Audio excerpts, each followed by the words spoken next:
शायद आज की इस चमचमाती दुनिया में कुछ बहुत ही कम लोग ऐसे होंगे जिनको बिजली के बारे में पता नहीं होगा।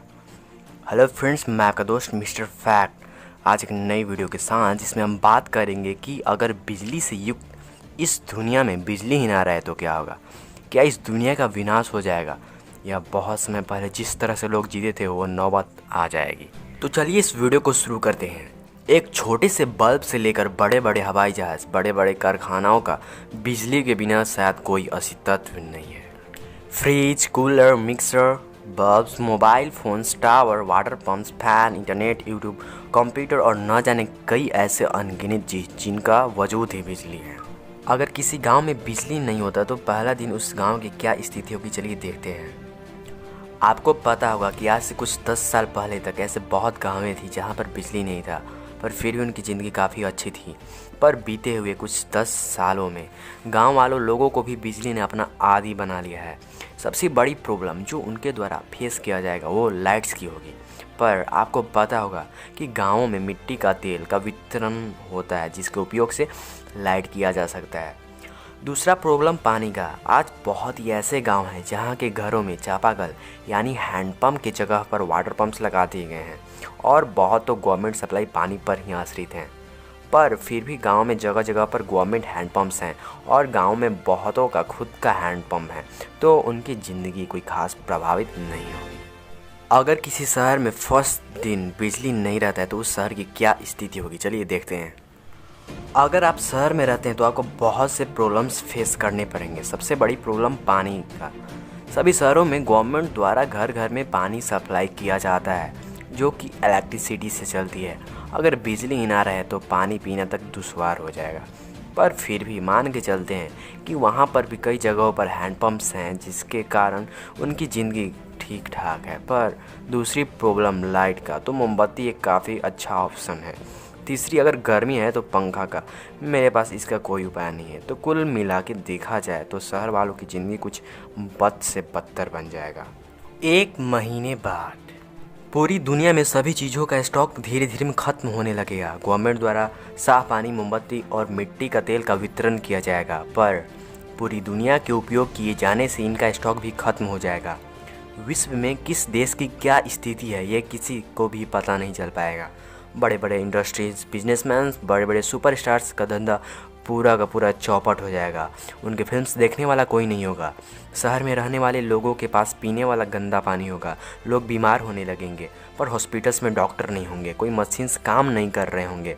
शहर में चलने वाले कार्स नहीं होंगे, क्योंकि उनकी मैन्युफैक्चरिंग नहीं होगी। सभी लोग इसी बात से परेशान होंगे कि लाइट्स और पानी की व्यवस्था कैसे की जाए।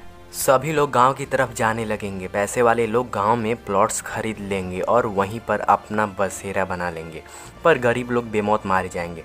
आज तक इन खतरनाक बीमारियों से डॉक्टर समय बचाते आया था, पर अब न कोई डॉक्टर है और न उनके औजार। करोड़ों में लोग मरेंगे। इनके लाशों को कूड़े कचरे में फेंक दिया जाएगा। जीने के लिए आपस में बहुत सी लड़ाइयाँ होगी। साइंस की दुनिया, जिसमें अनेक से अनेक आविष्कार किए गए, चंद्रमा पर जाने का तरीका, अनेक प्रकार के मिसाइल्स, टैंक्स अपने अंतिम कगार पर होंगे। इनका कोई महत्व नहीं होगा। कोई किसी के बारे में नहीं जान पाएगा। बॉर्डर पर अनेक लड़ाइयाँ होगी, पर बंदूक से नहीं, तीर तलवार से। और ये लड़ाई सैनिक नहीं, लोग करेंगे। दुनिया के सभी देशों में जिस देश के पास सबसे अधिक मिट्टी का तेल होगा वहाँ पर आक्रमण किया जाएगा, और कुछ 1 साल बाद तक बहुत सी लोगों की जान जा चुकी होगी। आग जलाने के लिए अनगिनत पेड़ों की कटाई हो चुकी होगी। पेड़ों की कटाई से इस पूरी पृथ्वी की संतुलन पर प्रभाव पड़ेगा, जिसके कारण ऑक्सीजन में कमी आएगी। पर अब किसी प्रकार का कोई कारखाना या कोई पोल्यूशन करने वाली चीज़ नहीं है, तो सब नॉर्मल रहेगा। कुछ 10 साल बाद तक सभी बड़ी इमारतों में चूहे दौड़ रहे होंगे। इनको पूछने वाला कोई नहीं होगा। सब एक भूतिया महल की तरह होगा। अरबों लोगों की जान अब तक जा चुकी होगी, और उनमें से हम भी कहीं हो। अगर उस समय कोरोना जैसी कोई खतरनाक बीमारी आए तो कई लाखों लोगों की जान जाएगी, या करोड़ों की, कोई पता नहीं है। बीमारी नहीं भी तो लोग खाना पीना के लिए एक दूसरे के जानी दुश्मन बन जाएंगे। रात के समय का नज़ारा बहुत भयावह होगा। भूत से डर रखने वालों लोगों के लिए ऐसी ज़िंदगी जीना किसी नरक से कम नहीं होगा। ना फेसबुक होगा, ना यूट्यूब, ना टिकटॉक होगा, ना व्हाट्सएप, ना हम होंगे और ना आप, ना मैं रहूँगा, ना मेरा यह वीडियो। लेकिन जंगल में जीने वाले जानवरों के लिए ये बहुत ही खुशखबरी होगी। पेट भरने के लिए अनगिनत मांस मिलेंगे। करीब 100 सालों तक ऐसी ज़िंदगी के बाद सब कुछ नॉर्मल हो जाएगा, या यूँ कहें तो ज़िंदगी पहले गांव वाले जो जीते थे वो आ जाएगा। पर आपका सवाल होगा कि पहले भी लोग बिना टेक्नोलॉजी के रहते थे, लोग बहुत खुश रहते थे, तो फिर ये मरने मारने की नौबत कहाँ से आई? तो एक बार फिर उस सिचुएशन में जाते हैं जब शहर वाले गांव में आने लगते हैं। गांव में आने के बाद उनको बसेरा ढूंढना होगा, पर गांव वाले उन्हें न दें। मान लीजिए दे भी दे तो वहां पर पानी का बहुत परेशानी हो। एक हैंडपंप पर करीब 100 लोगों का समूह होगा।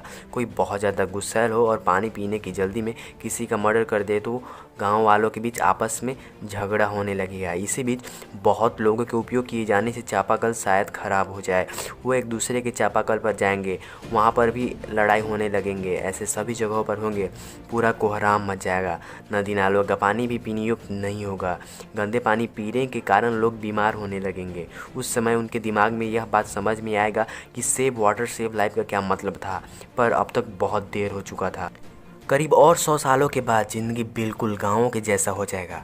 सोने के समय रात की भूतों की कहानी की जगह बिजली की कहानी जो उनके पूर्वजों द्वारा सुनाया गया होगा। इतिहास के पन्नों में बिजली नामक शब्द बस एक शब्द बनकर ही रह जाएगा। उस समय के बच्चों के लिए एरोप्लेन, बल्ब्स, फ़ैन, कूलर एक बहुत ही रहस्यमय चीज़ बनकर रह जाएगा। उनका इन पर विश्वास करना कुछ असंभव, बहुत ही ज़्यादा मुश्किल भी हो। उनको लगेगा कि उस समय की टेक्नोलॉजी इतनी ज़्यादा विकसित कैसे थी। पर जो भी हो, बीते हुए इन सालों में पानी साफ हो जाएगा, लोगों की संख्या बहुत कम हो जाएगी, जंगल घने हो जाएंगे और एक नई युग की शुरुआत होगा।